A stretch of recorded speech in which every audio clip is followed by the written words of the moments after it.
प्रिया फुके यांनी Phuke परिवारांवर domestic violence अंतर्गत दावा दाखल केलेला आहे। त्या दाव्यामध्ये फुके परिवार हे सगळे अपियर झालेले आहे आणि त्यांनी जे ॲलिगेशन्स केलेले आहे फुके परिवारावर त्याचं आम्ही कोर्टाला उत्तर देणार आहे आणि कोर्ट दोन्ही पक्षांची बाजू ऐकल्यानंतर योग्य तो निर्णय देईलच। आणि मला एक असं म्हणायचं आहे की हे प्रकरण जे आहे न्यायप्रविष्ट आहे, it is pending before the court, so only court has right to decide की या प्रकरणामध्ये कुठला निर्णय दिला पाहिजे।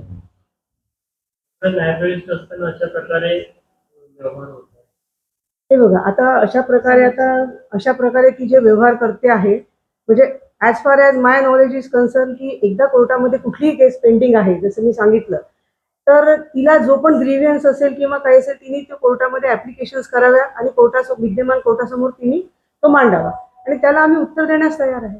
कोर्टाच्या निदर्शनास आणून दाखवा हा सगळा प्रकार आम्ही योग्य त्यावेळी कोर्टाच्या निदर्शनास हा प्रकार नक्कीच आणून दाखवू।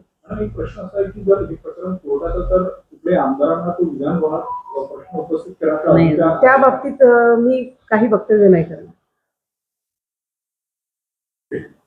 त्याच्यावर नाना पटोलेंचा